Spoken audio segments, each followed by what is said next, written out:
So you're getting into gig photography, fest photography, and you want to know, Khandie, what do I do? How do I do this? How do I make sure I get rebooked? Well, there's a couple of things. Don't be a douchebag is probably the biggest one. Actually, it is one of the biggest ones. And we're going to get into the kind of behavior and the way in which you conduct yourself at a festival. Take it as you want it. Leave it if you want. Disagree with me in the comments, but and add your own, and even add some anecdotes because I'm going to share some along the way. As the cool kids say, I'm going to be spilling some tea. Now, first of all, we get assignments. Now, if you don't get assignments from your organizer, I highly suggest you get one. The last thing you want to be doing is showing up at a festival and not knowing which shots they need, at least getting like a golden wish list. Okay, so here I am. I was asked on the Friday, could I pop along and photograph this hand fasting for this couple from Australia? You can see there are other people in attendance, one shooting for the couple, shooting for the festival videos, and just friends and family of these people. So congratulations, my loves. I particularly love it when the hand fasting, when they say, I promise to find you in this life and the next and all the others, which I think is just beautiful. It really got me in the heartstrings. Notice how I'm engaged with everybody. This is just beautiful people. I'm trying not to get in anyone's shots because I'm not a douchebag.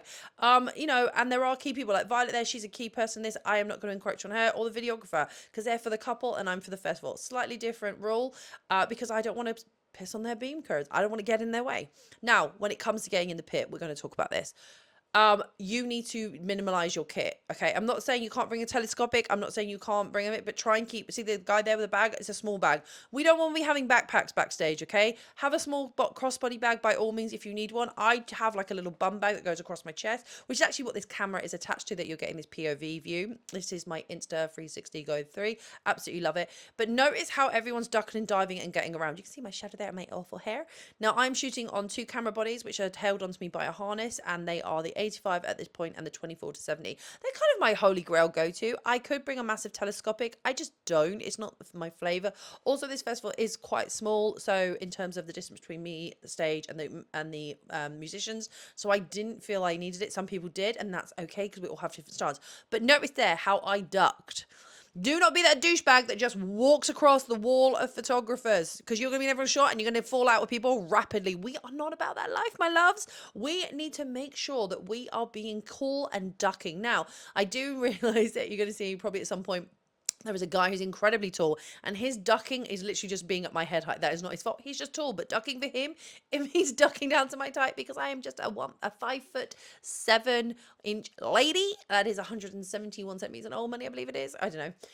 So him ducking down from 6'4" is a significant duck, but it still gets in my way. You cannot be angry about this. But look how everyone is ducking. We're making the effort. Why? Because we know about our other photographers doing their job. Now, you are also going to come across against people in the audience who bring their big cameras. Now, some venues allow it, some don't, and they have big cameras. So also just be slightly mindful to look behind you. Now, it's going to be difficult. You might knock into people. I did get knocked into. These things happen. Don't get precious about it. Now, when it comes to finding the spots to photograph in, you see here I'm crouching. That's a great guy, Fraser from Australia. It's like I don't try and just stay in there the whole time. I personally move in and out. I don't want to hog a space. It just because I want to get different angles. You can see there people, look at this ducking, look at this. I'm so proud of us. We're like little ducks, ducks, ducks, ducks. Look at us. But look how busy this is. This is a busy pit. Now, this is not the busiest pit in. It's definitely one of the friendliest. I have been in a pit where there was a photographer who deliberately knocked people out of the way, causing us to miss shots and just getting in our way. Notice how now I swap between my two camera bodies, and when I'm done, I'm done. Now, you might think, hey, what do you mean you're done? So typically, photographers get free songs from any band to photograph, and you might think, oh, that's not enough. Well, suck it up, sweetheart. That's the typical. I've not seen anyone who's allowed anyone to stay in for a long period of time unless you've been specially requested by the band and have that relationship. My beautiful girl, Bridget, there was a couple of bands who she's worked with in the past and have asked her to stay longer. Don't get your nose out of joint. Don't get in a mood if you are not one of those photographers who's chosen to be able to stay for the whole thing. Get your shots, get out, get into the audience, get those beautiful shots, and then get back to your tent and edit. You need to be sat in that tent and getting those images out. Now, some people, they go, oh, I'm not going to edit till I get home. Okay, fine. But my job at this festival was that I needed to get the images out for the press and for the festival themselves out quick. So every time I was done, you can see I'm actually slowly making my way back to the media tent. This guy did not have earplugs. That scares me. Absolutely scares me. I always wear earplugs. You guys need to be wearing earplugs. Hearing is a luxury. You need to keep that very carefully taken care of. You can see us all here now. We're all just kind of getting in there and just trying to get the shots, and we move around and we duck and dive and we avoid you. Look, there's someone stood in front of me. Do I get annoyed? No, because guess what? The pit is moving. Look how many of us are in this tiny little space. I think in one of the bands you can see later on, there was like 20 plus of us all there. But look, everyone's there. Everyone's cheering. And this is the other thing, do not gear shame. We are all using a vast variety of cameras, although funnily enough for me, this is probably the one festival where I have seen so many Nikons. Honestly, I think most of us were shooting Nikon, which was a bit of a shock to me because normally I see the Sonys coming out. But you know what? Don't gear shame nobody.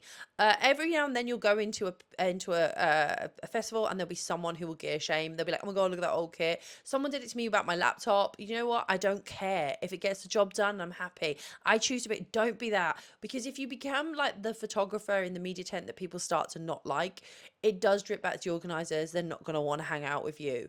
Also, when we're in the media tent, which is like the area in which is designated, I will just say they're not always at every festival. There's often like, especially Midgardsblot, they really take care of you.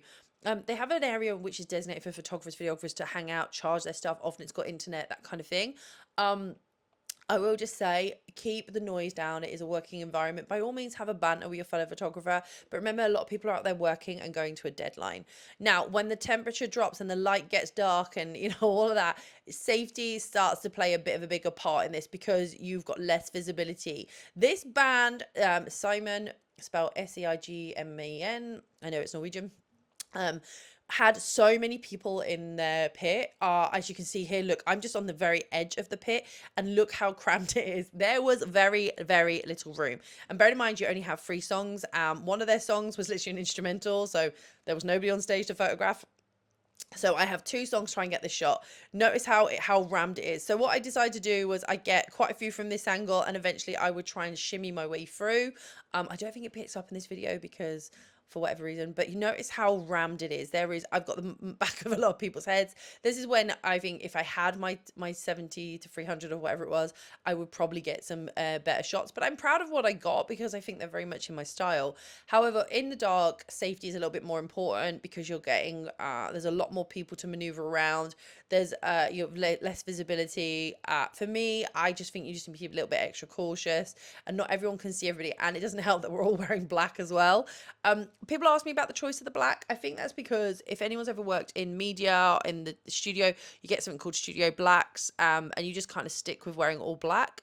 I also think it kind of helps in the environment that you're in. By all means, you don't have to. I just think given the environment I'm in, which is the death metal Viking thing, black just seems to be the obvious choice. That being said, I've shot at festivals where everyone's wearing bright colors and dancing, so it's fine. You don't need to. I just wear it because it's just ease, and I don't really want to stand out in anyone's photos should anyone be photographing the stage and see like me in a fluorescent pink suit. Now, I will say if you're moving around in these points, it can get really stressful and you have to maintain this professionalism. There are a couple of people who like tut and get annoyed. Not in this one, but it can get a little overwhelming. You just got to find your angles, find your points, and don't hog a spot. Try and keep moving. You see everyone's just checking in to make sure they're not in my space, they're not in their shot. And it's because we all care. We all want to be. And you see that just that glimpse of that person there at the front, that is a person who has a little bit different clearance to the rest of us. And that's because occasionally certain photographers are given like special privileges from the venue or the band to be able to get into these spaces. And I think that is their own videographer, if I'm being correct, from the band. Don't interfere with them. They do their own thing. Your pass, although it gives you access to the pit, you might find your pass doesn't give you access to everything. Okay. Some photographers will be invited onto the stage to photograph. I myself have had that, and you can ask for it. Sometimes it's denied because they've got somebody else, and sometimes bands don't want people on the stage. And it's a nice perspective, but don't be put out that you can't get great work. Look at the crowd going crazy. I love getting shots of the crowd, especially for the band, for them to see. It really helps. I much prefer photographing gigs when the light is a little bit more interesting, like it is here. Daytime, I kind of go, okay, I've got to, it's a little bit harder to make it pop, I think, because it's bright and all the lighting effects is kind of lost in that. But I do have a sneaky little trick in my bag. I highly recommend you look at getting lens filters. Now, you can get Starburst one, which is the one I'm using on this. I whacked it on my 85. So every time a light hit my lens, it gave this sort of starburst effect. It just adds a little bit of something without taking away from the image, but it gives me a little bit of excitement. Sometimes I will whack in one of my Omni filters from Lens Baby, and that gives me some reflections, just to give something a little bit more of extra spice. I don't use that an awful lot, but I do try, especially in the daytime gigs, just to give it a little bit of something extra, because as much as the lighting is beautiful, if it's a bright sunny day, a lot of that lighting is lost. And be prepared for the smoke. Sometimes some gigs have really heavy smoke and you just got to wait for it to clear slightly to get those shots. Also, don't be afraid of like using silhouette shots and isolation, and really play around, move around. But as I come to the end of this one, I hope you all detest red lighting as much as I do. No, I love it actually. And don't forget to like, subscribe, and I'll see you on the videos. There's going to be a few from this festival, but it's been a pleasure, Midgardsblot, as always.